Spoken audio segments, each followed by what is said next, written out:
Sai ஜப்பானோட variety ரொம்ப 2 lakhs rupees ஆமா per kg sale ஆகுதுன்னு சொல்லிருக்காங்க. பாத்தீங்களா இது கலர் நல்ல கலர் அட்ராக்டிவா இருக்கு. இது கிட்டத்தட்ட நம்ம கோட்டூர் கோணம் நீங்க சாப்பிட்டுருப்பீங்க இல்லையா, அந்த கோட்டூர் கோணம் மாதிரி தான் கலர் இருக்கும். சாப்பிட்டு பார்த்து சொல்லுங்க சார் டேஸ்ட் எப்படி இருக்கு. Super sir, super, delicious. நான் இது வரைக்கும் டேஸ்ட் பண்ணதே இல்லை. ஆமா, நீங்க எனக்கு நிறைய மாம்பழம் கொண்டு வந்திருக்கீங்க. அப்போ உங்களுக்கு ஏதாவது கொடுக்கணும்னு தோணுச்சு. ஒன்னொன்னு ஒரு மாதிரி காலப்பாடி மாதிரி இருக்கு, பங்கனப்படி மாதிரி இருக்குது, தேங்காய் மாங்காய் மாதிரி பெருசா பெரிய சைஸா இருக்கு. பாருங்க, கோல்டன் பெர்சிமோன் மாதிரி சூப்பரான ஒரு கலர்ல இருக்குது. எவ்வளவு சூப்பரா இருக்கு பாருங்க.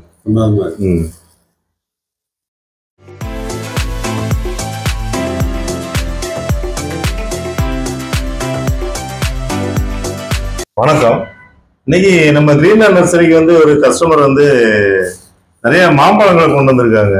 கொண்டு வந்து என்ன சொல்றாங்கன்னா, இது என்னென்ன வெரைட்டி கண்டுபிடிச்சு சொல்லுங்க சார் அப்படின்னாங்க. அதுக்கப்புறம் அவங்ககிட்ட கேட்கும்போது சொன்னாங்க, இது எல்லாமே நாங்கள் வீட்டில் சாப்பிட்டு அதனுடைய விதைகளை போட்டு உற்பத்தி பண்ண செடிகள் அப்படின்னாங்க. நான் இப்போ அதான் பார்த்தா ஒன்று ஒரு மாதிரி காலப்பாடி மாதிரி இருக்குது, பங்கனப்படி மாதிரி இருக்குது, தேங்காய் மாங்காய் மாதிரி பெரிய சைஸாக இருக்குது. பாருங்க, கோல்டன் பெர்சிமோன் மாதிரி சூப்பரான ஒரு கலரில் இருக்குது. ரொம்ப அட்ராக்டிவாக இருக்குது. இந்த பழம் பார்த்தீங்கன்னா அட்ராக்டிவாக இருக்குது. அதுவே பாருங்க, இந்த இது பங்கனப்படி மாதிரி ஷேப் இருக்குது, ஆனால் பங்கனப்படி கிடையாது. எல்லாமே தானாக உருவாகிறது. அதாவது நம்ம மனிதர்கள் இருக்கிற மாதிரி ஒன்னொன்னு ஒவ்வொரு ஷேப்ல ஒவ்வொரு ருசியில இருக்கும் இந்த மாம்பழங்கள் நம்ம சாப்பிட்டு பார்த்தோம்னா.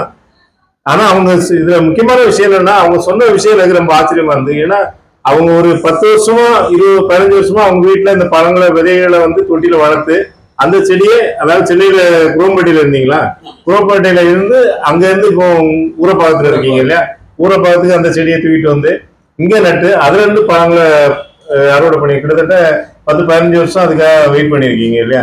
ரொம்ப அந்த எதுக்காக சொல்றேன்னா, எந்த அளவு அவங்களுடைய ஆசை, அதாவது முயற்சி, அதாவது ஒரு மரம் வளர்க்கணும் இல்லை ஒரு செடி வளர்க்கணுங்கிறது வாங்கி நட்டுட்டு போயிடலாம், அது வேற விஷயம். ஆனா அவங்களுக்கு இந்த மாதிரி இயற்கையா ஒரு ஆர்வம் இருந்தாலும் இந்த மாதிரி எல்லாம் பண்ணுவாங்க. இந்த மாதிரி ஒரு தன் முயற்சி எடுத்து பண்றவங்க ரொம்ப அதுல ஆர்வம் இருக்கும். அவங்க எனக்கு எடுத்துட்டு வந்திருக்காங்க இந்த பழங்களை. நீங்க இதை சாப்பிட்டு பாருங்க சார், டேஸ்ட் எப்படி இருக்குன்னு சொல்லுங்க, எங்க வீட்டு பழம் அப்படின்னு. இப்படி நிறைய கஸ்டமர் எடுத்துட்டு வராங்க. அப்போ அவங்களுக்கும் நான் கரெக்டா நம்ம அவங்க வர நேரத்தில் அவங்களுக்கு ஒரு மியாசாக்கி மாம்பழம் ரெடியா இருக்கு, அதை கட் பண்ணி கொடுக்கலாம். ஏன்னா இவங்க இவ்வளவு பழம் சாப்பிட்ருக்காங்க. அப்போ ஒரு மாம்பழ பிரியர் தான், அவங்க அப்பா அம்மாடியே வந்திருக்காங்க. இருந்தாலும் அவங்க ஒரு மாம்பழ பிரியருங்கிறத இதை வச்சு நம்ம புரிஞ்சுக்கலாம்.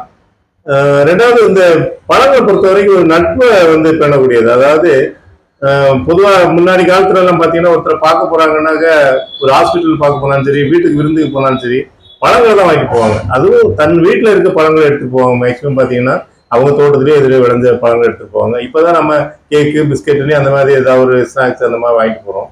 அது கல்ச்சர் மாறிடுச்சு. ஆனாலும் கூட இப்போ இவங்கெல்லாம் அந்த ஞாபகம் வச்சு அந்த பழங்களை எடுத்து வந்திருக்காங்க. இந்த பழத்தை கட் பண்ணி கொடுத்துட்டு இந்த டேஸ்ட் அவங்க கிட்ட கேட்கலாம், அந்த மியாசாக்கியோட டேஸ்ட். பழத்துல வளர்றது எல்லாருமே எங்களுடைய அடுத்த வீட்டில் இருக்கிறவங்களுக்கும் ஃப்ரெண்ட்ஸுங்களுக்கு தான் நம்ம. ஓகே ஓகே, அது உங்களுக்கு ரத்தத்திலே ஊறி போச்சு, அந்த மாதிரி கொடுத்து பழகி போச்சு. எங்க தெருவிலேயே எப்படியும் ஒரு 11 ஃபேமிலிஸ் இருக்காங்க. சரி, அவங்களுக்கு எல்லாம் கொடுப்போம். ஓகே, ரிலேஷன்ஸ்க்கு எல்லாருக்கும் கொடுப்பீங்க. நாகர்கோவில் இருக்கிறவங்களுக்கு கொரியர்ல அனுப்பிச்சு. ஓ, இங்க இருந்து அனுப்பிச்சிடுறீங்க. பெரும்பாலும் கிராமத்துல இருந்து தான் இங்க வரும் சிட்டிக்கு. சிட்டில இருந்து கிராமத்துக்கு அனுப்புறீங்க, ஊருக்கு அனுப்புறீங்க. ஓகே, ரொம்ப சந்தோஷம். இந்த பழம் கட் பண்ணி தரேன் மியாசாக்கி. சரிங்க சார். நீங்க இதுக்கு முன்னாடி சாப்பிட மாட்டேன்னு நினைக்கிறேன், ஆனா கேள்விப்பட்டிருப்பீங்க. கேள்விப்பட்டிருக்கேன். என்னென்ன கேள்விப்பட்டிருக்கீங்க? மியாசாக்கி ஜப்பானோட வெரைட்டி ரொம்ப 2 lakhs rupees ஆமா per kg சேல் ஆகுதுன்னு சொல்லியிருப்பாங்க. பாத்தீங்களா, இது கலர் நல்ல அட்ராக்டிவா இருக்கு. இது கிட்டத்தட்ட நம்ம கோட்டூர் கோணம் நீங்க சாப்பிட்டுருப்பீங்க இல்லையா, அந்த கோட்டூர் கோணம் மாதிரி தான் கலர் இருக்கும். வெளியும் சரி மேலே உள்ளேயும் சரி. ஆனா அதுக்கு என்ன டிஃபரன்ஸ்னா, இதுல வந்து இந்த நார்த்தன்மை ரொம்ப இருக்காது. பாத்தீங்கன்னா ஒரு கலர் ரொம்ப அட்ராக்டிவ் கலர். இது வந்து பீட்டா கரோட்டின் அதிகமா இருக்கிறதுனால தான் இதை வந்து எல்லாருமே அவ்வளவு விலை சொல்றாங்க. ரெண்டாவது, அவங்க ஜப்பானை பொறுத்த வரைக்கும் அவங்க வளர்க்குற மெத்தடம் வேற. அவுட் சைடு ஷெல் பார்க்கும்போது ஆப்பிள் மாதிரி இருக்கு. கரெக்ட், ஆமா. நல்லா அந்த நார்த்தன்மை இல்லைன்னா தான் இந்த மாதிரி நம்ம இது கட் பண்ணும்போது இப்படி வரும். எவ்வளவு சூப்பரா இருக்கு பாருங்க. சாப்பிட்டு பார்த்து சொல்லுங்க சார், டேஸ்ட் எப்படி இருக்கு. Super sir, super. டெலிஷியஸ். நான் இது வரைக்கும் டேஸ்ட் பண்ணதே இல்லை. ஆமா, நீங்க எனக்கு நிறைய மாம்பழம் கொண்டு வந்திருக்கீங்க, அப்போ உங்களுக்கு ஏதாவது கொடுக்கணும்னு தோணுச்சு. சரி சரி, ஓகே. ரொம்ப அந்த கரையும் தன்மை அதிகமா இருக்கிற மாதிரி இருக்கும், உள்ள போயிடும். அப்படியே இது பண்ணீங்கன்னா ஸ்வீட் குலோப்ஜான் போற மாதிரி போகுது. ஆமா, அதான். எப்படி இது மாதிரி கொடுத்தா எத்தனை பழம் சாப்பிடுவீங்க? நான் ஒரு 3 சாப்பிடுவேன். 3 சாப்பிடுவீங்க. Okay okay. மாம்பழம்னா உங்களுக்கு ரொம்ப பிடிக்கும் இல்லையா? சாப்பிடுங்க. ஒரு இது சாப்பிட்டுட்டு ஐஸ்கிரீம் சாப்பிட்ட மாதிரி இருக்குண்ணா. அவங்களுக்கு என்ன வேற மெத்தட்ல கொடுத்தேனா அப்படியே கரைஞ்சிடுது உள்ள. அது இதேதான், அந்த இதுதான் உள்ள நம்ம சாப்பிடும் போதே அந்த உள்ள அப்படியே உள் வாங்கிடும், அதான் வலிக்கிட்டு போயிடும். ஒரு ஐஸ்கிரீம் போற மாதிரி வலிக்கிட்டு போகும். ரெண்டாவது மெடிக்கல் வேல்யூ இருக்கிறதுனாலதான் அந்த ரேட் அவ்வளவு ரேட்டுக்கு அது சொல்றாங்க. அதாவது இந்த நேரத்துல நீங்க பழங்கள் கொண்டு வந்ததும் நான் உங்களுக்கு ஒரு மியாசாக்கி பழம் கொடுத்ததும் எனக்கு ரொம்ப சந்தோஷமா இருக்கு. அதுக்கு முன்னாடி ஒன்றும் கிடையாது.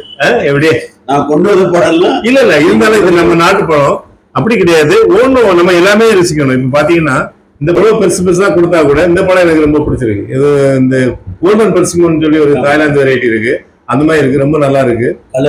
கலர் நல்லா இருக்கு. அது எனக்கு பார்த்த உடனே கடிச்சு சாப்பிடணும் போல தெரியுது. கத்தி வச்சு கட் பண்ணணும்னு தெரியல, தோணல. கடிச்சு சாப்பிடுவாங்க. டிஃபரெண்ட் டேஸ்ட், நல்லா இருக்கு. ஸ்வீட் நல்லா இருக்கு. ஸ்வீட் நல்லா ஸ்வீட்டா இருக்கு.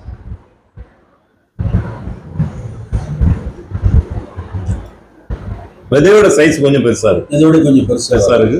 இருந்தாலும் அது கலர் ஒரு எலுமிச்சம்பழம் மாதிரி இருக்கு பார்த்தா, லெமன் மாதிரி இருக்கு பார்த்தா, ரொம்ப ஜூசியா இருக்கு. ஃபைபர் கூட லைட்டா தான், ரொம்ப ஃபைபர்னு சொல்ல முடியாது, லைட்டா தான் ஃபைபர் இருக்கு. என்னன்னா விதை கொஞ்சம் பெரிய சைஸ். இந்த பழத்துல பாத்தீங்கன்னா, இந்த பழத்துல பாருங்களேன், மியாசாக்கில பாத்தீங்கன்னா விதை வந்து ரொம்ப சின்ன போர்ஷனா தான் இருக்கும். அவ்வளவு டீப்பா போகுது. ஆமா. ரெண்டாவது இன்னொரு பழம், இந்த பழத்தை பொறுத்த வரைக்கும் நம்ம அதை ரொம்ப க்ளோஸா கட் பண்ணும்போது கூட ரொம்ப புளிப்புத்தன்மை இருக்காது. பாருங்க, விதையோட அளவு பாத்தீங்கன்னா இதுதான் விதையோட அளவு, ரொம்ப சின்ன சைஸ், ரொம்ப தட்டையா இருக்கு. நம்ம ஃபர்ஸ்டே வெயிட் பார்க்காம போயிட்டோம். ஒரு 300 கிராம் 350 கிராம் தான் இந்த பழத்தோடைய வெயிட் வரும். ஒரு மரத்துல சீசனுக்கு எத்தனை காய் நிற்கும்? இப்ப நம்ம தோட்டத்தை பொறுத்த வரைக்கும் ஒரு 15 செடி வச்சிருக்கோம். அதுல ஒரு 5 செடி தான் காய்ச்சுது.